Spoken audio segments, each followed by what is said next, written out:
Nick.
First, I gotta mention we're here with our close family friend Mickey, aka the Turkey Guru.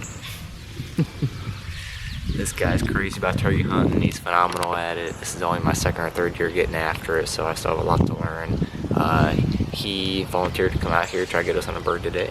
And anyways, right off the roost, we had one got one. He flew down and he kind of made a circle to us close to this field. Got one like crazy. Well, Dad ended up laying eyes on him. He was all strutted up. Well, unfortunately, he had a hen with him. So he was locked up with his hen just in this field, just gobbling his head off, going crazy. Probably like 250 yards or so. But he kind of broke away from her and started making his way towards us a little bit. And for some reason, he just kind of went away. Don't know if something spooked him, like a goat or a dog maybe. There's no way he's seen us, but it got pretty exciting. We thought for sure he was going to come in, but he didn't. So.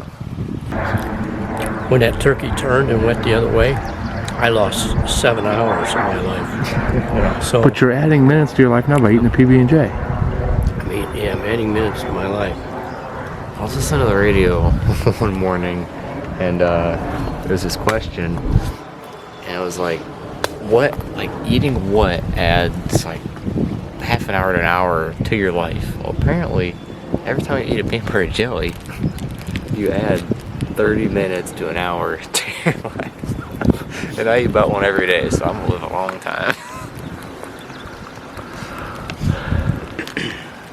You make sure the peanut butter's all the way to the edge of the bread.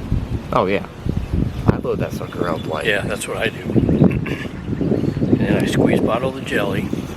What flavor jelly? Grape, always grape. I go strawberry. Nope, always grape. Welch's, grape, squeeze bottle. Turkey life. That's what happens when you don't get a turkey. You talk peanut butter and jellies.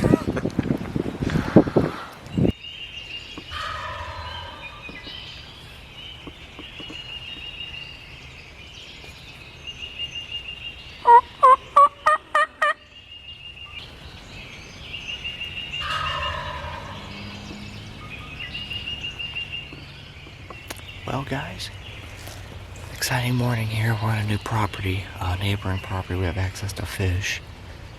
Long story short, every time we're here, there's just turkeys everywhere, all over the house, all over the pond.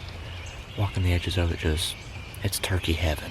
We think they roost to the north over there behind their house. Well, we were wrong. They literally roosted right here. This is a different spot. We first were set up over there, like right at the corner of the pond, like right where you come into the woods here. I mean, probably 60, 70 yards behind me here. That's where we were. So I was thinking they're gonna come down, we're gonna call them over, and they're gonna walk this edge of the pond to look for the hen. Meanwhile, I was gonna cut them off. I didn't know they were roosted right off of this pond. So they flew down, literally, well, the one flew down probably 30 yards to her right in the yard.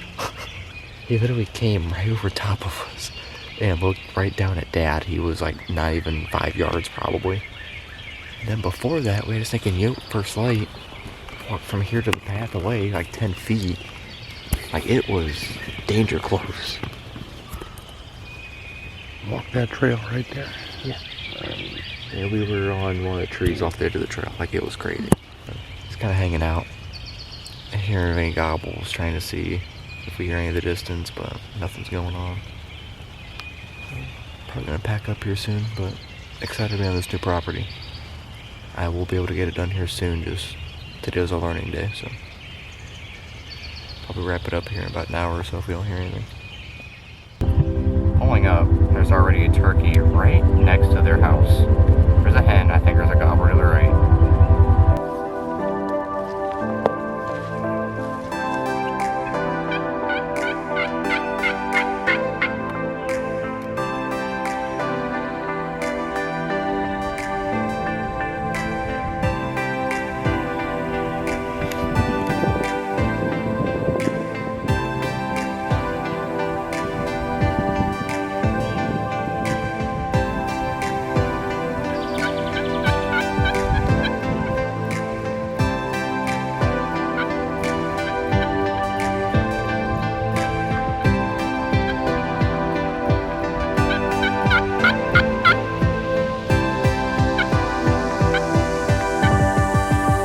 Me and Baylor are hunting this permission property. She came with me to film, and we're there like midday, around like 1-2 o'clock mark in the afternoon, and just absolutely nothing going on. And there's actually a real big pond there on this property, and like, you know what, we'll bring fish rods in case nothing happens. In this case, there was nothing happening, so like, you know what, let's take a break, let's do some fishing. Maybe we'll hear a couple gobbles while we're fishing. Sure enough, about 5 minutes into fishing, I was thinking hear a gobble way out in front of us, like 200 yards or so. And I'm like, okay, that was a gobble. We'll see if he gobbles again. If he does, I'll get ready and go after him. He never gobbled again, so like kind of disregarded, like whatever. We'll keep fishing and see what goes on. Not 10 minutes later, I look behind me like 20-30 yards inside this tree line here, and there is a stinking big old bright red head just walking in the woods. My eyes got stinking huge, and by the time he walked off out of sight, I threw my rods down, I sprinted to this stinking side by side, threw my camo on, put my Benelli in my hands, got it loaded up. Bailey met me over the camera, and we go get set up, and we're just waiting for this turkey dumped out right in front of our lap. Now, unfortunately, with the case of events that happened, it happened so fast. We didn't know where he was gonna get dumped out. I was worried he was gonna get dumped, like come out behind us in the yard, but he actually comes out right in front of Bailey at like 20 yards, and he's like, and she says, Justin, like, he is right here. And so I get turned around, he kind of walks a little farther, and then where he dumps out is a perfect shot for me, but unfortunately there's a big like dirt mound right between Bailey and the turkey. So unfortunately this bird was at 25 yards and I shot, but unfortunately it wasn't on film. He was turning around to walk away. I didn't want to pass the opportunity to shoot him because he was so close, but unfortunately it wasn't on video. So I got an awesome bird, but unfortunately it wasn't on video, so this is all I got for footage. I wish it was on film, but I got a heck of a bird. Were you filming with Mike at all? Yeah. Okay. We got him.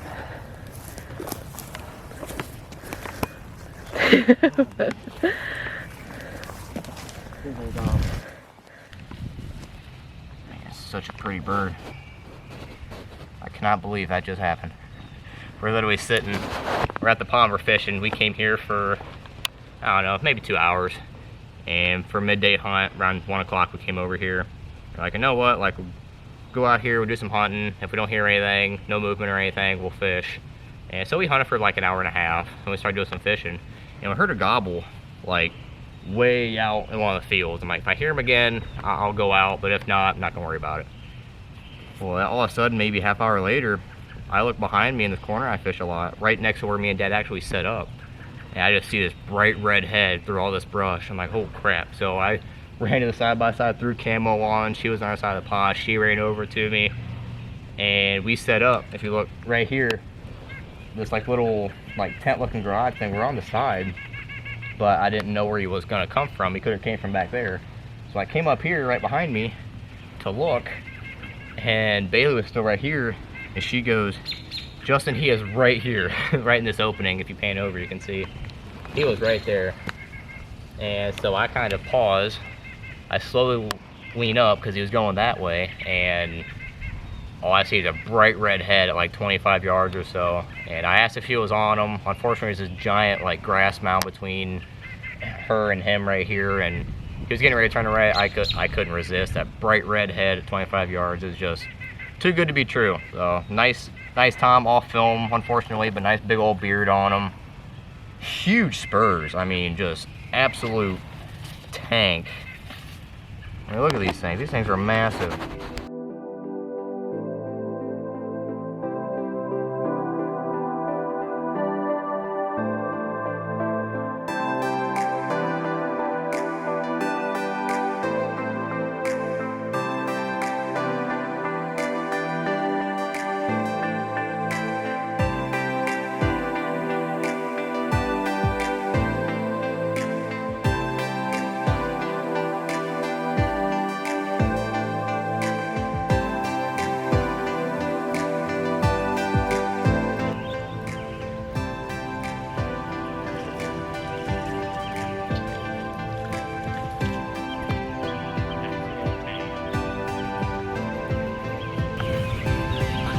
Hunting, fishing, loving every day. There we go. Got ourselves a big old gobbler, and we got ourselves a fish. Pretty good day in the redneck world, I'd say.